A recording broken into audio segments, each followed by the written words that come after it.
Hello મિત્રો, અમારા નવા વિડીયોમાં તમારું સ્વાગત છે। આજે આપણે બનાવવાનું છે રીંગણનો ઓળો।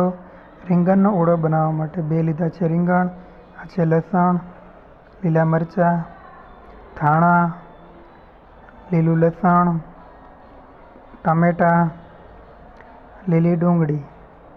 હવે આ બધી જ વસ્તુને સારી રીતે ધોઈ અને કટિંગ કરી લેવાનું છે। ત્યારે તો આપણે પહેલાં રીંગણને ઊભા ચીરા મારી દઈશું।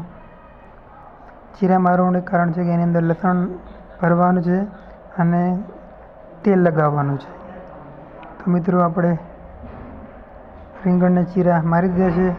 હવે એની અંદર લસણની કળી ભરી દેવાની છે। તો મિત્રો આવી રીતના એની અંદર ભરવાની હોય છે।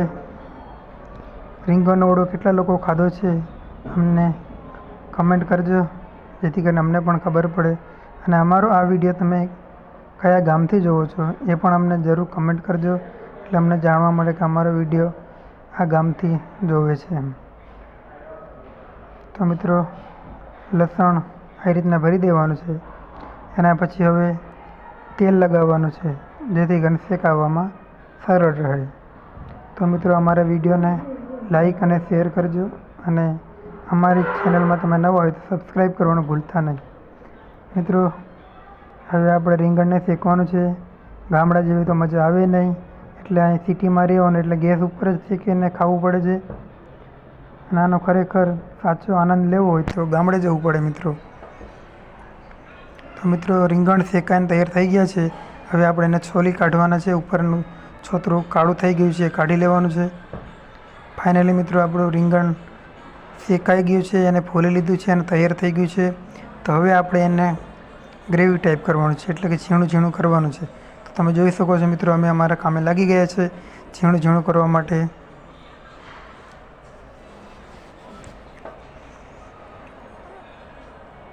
હવે મિત્રો લીલી ડુંગળી મોરવાની બાકી હતી, એને કટિંગ કરી લીધી છે અને આવી ગયું તપેલું, એની અંદર આવી ગયું તેલ। હવે તેલને ગરમ થવા દઈશું, નાખી દઈએ રાઈ અને જીરું।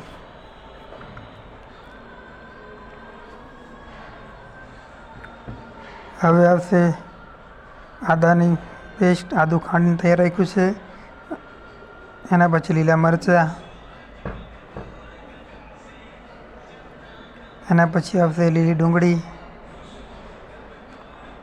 અને થોડી વાર તેલ સાથે મિક્સ અને લાલ થોડી થવા દઈશું। એના પછી આવશે ટામેટાં। ટામેટાં હજી વાર છે, ત્યાં સુધી આપણે રીંગણને હજી સારી રીતે કટિંગ કરી લઈશું। અને હવે આવશે ટામેટાં, હળદર નાખીશું સ્વાદ પ્રમાણે, મરચું આવી ગયું છે, ચીલી પાવડર। હવે એને તો આ છે અમારી સ્પેશિયલ ચટણી છે મિત્રો, જે અમે તૈયાર કરેલી છે। અને હવે નાખી દઈશું રીંગણનો ઓળો। તો મિત્રો આવી રીતના રીંગણનો ઓળો બનાવવામાં આવે છે। અમને આવું આવડે છે મિત્રો, તમારું શું કહેવું છે જરૂરથી અમને કમેન્ટ કરજો। મિત્રો ફાઇનલી આપણો રીંગણનો ઓળો તૈયાર થઈ ગયો છે, તમે જોઈ શકો છો।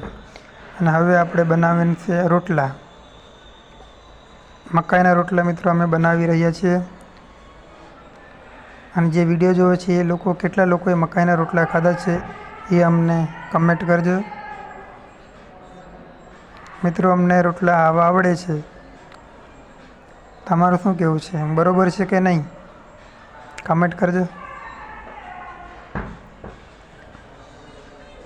તો મિત્રો ફાઇનલી આપણા રોટલા તૈયાર થઈ ગયા છે, અને આપણું શાક અને રોટલા અને લસણની ચટણી તૈયાર થઈ ગઈ છે, તમે જોઈ શકો છો મિત્રો।